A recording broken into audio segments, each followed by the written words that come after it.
نہیں ہے، تاریخ میں اس کی شہادت موجود نہیں ہے کہ کسی نے حضور کے اس حکم کی خلاف ورزی کی ہو۔ اگرچہ کہ بعض سیرت نگاروں نے کچھ اکا دکا ایسے واقعات لکھے ہیں کہ جس میں کسی صاحب نے مشتعل ہو کر کوئی جوابی اقدام کر لیا، لیکن یہ کہ ڈاکٹر صاحب نے کہا کہ ایسی کوئی مستند شہادت موجود نہیں ہے۔ یہ بات نوٹ کرنے کے قابل ہے کہ قرآن مجید میں ایسا کوئی حکم نازل نہیں ہوا۔ یعنی یہ بات ڈاکٹر صاحب کیوں نوٹ کروا رہے ہیں کہ قرآن مجید میں ایسا کوئی حکم نازل نہیں ہوا؟ کہنے کا اس کے دو معنی ہو سکتے ہیں۔ ایک یہ کہ سنت رسول کی یہ اہمیت ہے کہ حضور صلی اللہ علیہ وسلم حکم دیں تو صحابہ کرام اس کو یہ نہیں پوچھتے کہ اللہ نے حکم دیا یا نہیں دیا، لیکن یہ کہ اس سے زیادہ جو اہمیت جو اس مقام پر وہ واضح کر رہے ہیں وہ یہ ہے کہ سمع و طاعت جو امیر کی ہوتی ہے، ظاہر ہے وہ یہ نبی کی حیثیت سے تو ہو تو پھر اللہ کا حکم دکھانا پڑے گا، جبکہ حضور صلی اللہ علیہ وسلم نے گویا ایک طرح کا انتظامی یا ایک حکمت عملی والا جو بھی آپ نے حکمت عملی وضع کی تھی اس کا ایک حکم دیا تھا، ایک آرڈر پاس کیا تھا، اور یہ اس پورے عرصے کے لیے یہ حکم جو ہے وہ جاری و ساری رہا، اور وہ یہ تھا کہ آپ نے ہاتھ باندھ کر رکھنے ہیں، جوابی قدم نہیں اٹھانا ہے، جوابی اقدام نہیں کرنا ہے۔ تو اس پر کہتے ہیں کہ تاریخ نے کوئی ایسی شہادت نہیں دی ہے کہ کسی ایک آدمی نے بھی اس حکم کی خلاف ورزی کی ہو۔ اس سے اندازہ ہو سکتا ہے کہ وہاں سمع و طاعت کا نظام کتنا مضبوط تھا اور صحابہ کرام کتنے ڈسپلنڈ، آرگنائز اور نبی صلی اللہ علیہ وسلم کے حکم پر بلا چوں و چرا پوری تندہی کے ساتھ عمل کرنے والے تھے۔ تو یہ بات نوٹ کرنے کے قابل ہے کہ قرآن مجید میں ایسا کوئی حکم نازل نہیں ہوا تھا۔ جو بد نصیب لوگ سنت کی اہمیت کے قائل نہیں ہیں ان کے لیے خاص طور پر نوٹ کرنے کی بات ہے کہ مکی دور میں صحابہ کرام کس حکم پر اس شدت اور سختی سے عمل پیرا تھے۔ وہ حکم کس کے حکم پر؟ تو وہ حکم تھا جناب محمد الرسول اللہ صلی اللہ علیہ وسلم کا۔ قرآن حکیم میں تو کہیں جا کر سن 5 ہجری یا 6 ہجری میں سورہ نساء میں یہ الفاظ آئے ہیں، الم تر الی الذین قیل لہم کفوا ایدیکم، یعنی قرآن میں تو ایک سابقہ حکم جو حضور صلی اللہ علیہ وسلم نے دیا تھا اس کو ایک نظیر کے طور پر یا ایک مثال کے طور پر پیش کیا گیا ہے، وگرنہ یہ کہ قرآن میں ایسا حکم آیا نہیں تھا۔ اے نبی صلی اللہ علیہ وسلم، آپ نے ان لوگوں کا حال دیکھا جن کو حکم دیا گیا تھا کہ اپنے ہاتھ بندھے رکھو، لیکن پورے مکی قرآن میں یہ حکم موجود نہیں ہے۔ دراصل یہ حکم اللہ کا نہیں تھا بلکہ محمد الرسول اللہ کا تھا صلی اللہ علیہ وسلم۔ اللہ نے تو سورہ نساء کے اندر اس کی توثیق فرمائی ہے۔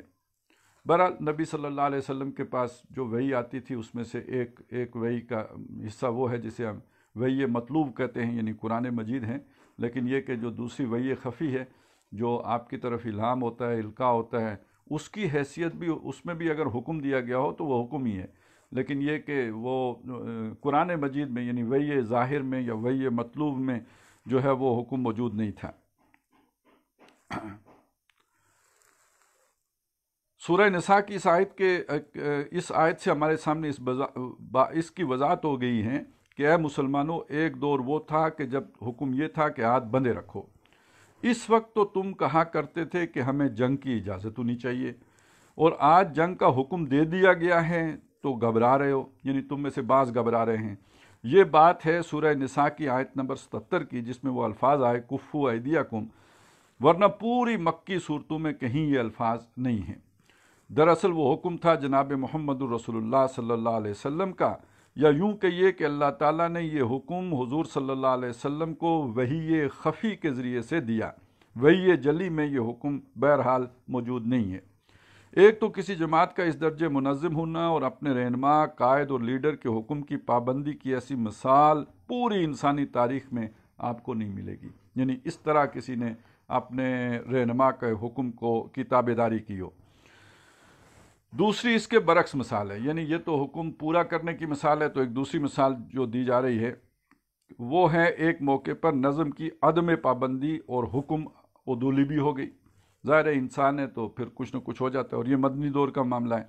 وہاں ڈسپلن توڑا گیا، پھر اس کی اللہ تعالیٰ کی طرف سے جو سزا دی گئی ہے اس سے آپ کو اندازہ ہوگا کہ اس ڈسپلن کا کیا مقام ہے جو مطلوب ہے۔ غزوہ احد میں کیا ہوا تھا؟ اللہ کا وعدہ تھا کہ مدد ہوگی، اور واقعتاً نصرت الہی آئی۔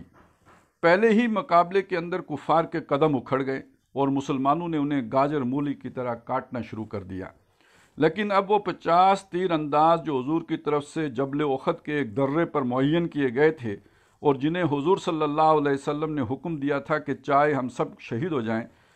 کوئی نہ بچے، اور تم دیکھو کہ ہمارے جسموں سے ہمارے گوشت کو نوچ نوچ کر پرندے کھا رہے ہیں، تب بھی یہاں سے نہ ہٹنا۔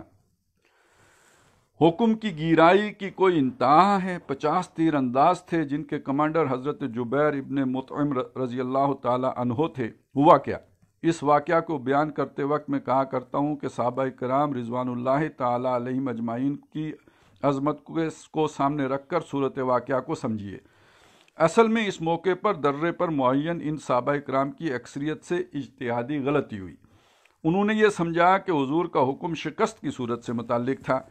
اب تو برعکس صورت سامنے آ گئی ہے، یعنی حضور نے تو فرمایا تھا نا، تم دیکھو کہ ہمیں جو ہے وہ گاجر مولی کی طرح کاٹ رہے ہیں، اور پھر یہ کہ ہمیں پرندے ہماری بوٹیاں نوچ رہے ہیں، تو تم نے یہ جگہ نہیں چھوڑنی۔ جبکہ صورت واقعہ یہ ہو گئی کہ مسلمانوں کو فتح نظر آنی شروع ہو گئی، نظر آ رہی تھی بالکل سامنے، تو برعکس صورت سامنے آ گئی، فتح ہو گئی ہے، کفار میدان جنگ سے فرار ہو رہے ہیں، لہٰذا یہ جگہ چھوڑنے میں کوئی حرج نہیں ہے، ہمیں بھی میدان میں چلنا چاہیے۔ لیکن ان کے کمانڈر حضرت جبیر ان کو روکتے رہے کہ حضور کے حکم کو سامنے رکھو، ہمیں کسی حال میں بھی حضور کے حکم کے بغیر یہاں سے نہیں ہٹنا چاہیے۔ یعنی یہ ایک طرح کی رائے کا اختلاف ہو گیا کہ وہ جو بھی ان کے ساتھی تھے ان کی رائے یہ تھی کہ حضور کا حکم صرف ایک صورت کے لیے تھا کہ اگر شکست ہو، اور جبکہ ان کے جو امیر تھے ان کی رائے یہ تھی کہ نہیں، حضور کا جو حکم تھا وہ ہر صورت کے لیے تھا، خواہ فتح ہو یا خواہ شکست ہو۔ تو اب وہ جو امیر تھے مقامی وہ کہہ رہے تھے کہ تم نے نہیں جانا، لیکن 50 میں سے 35 نے حکم عدولی کی۔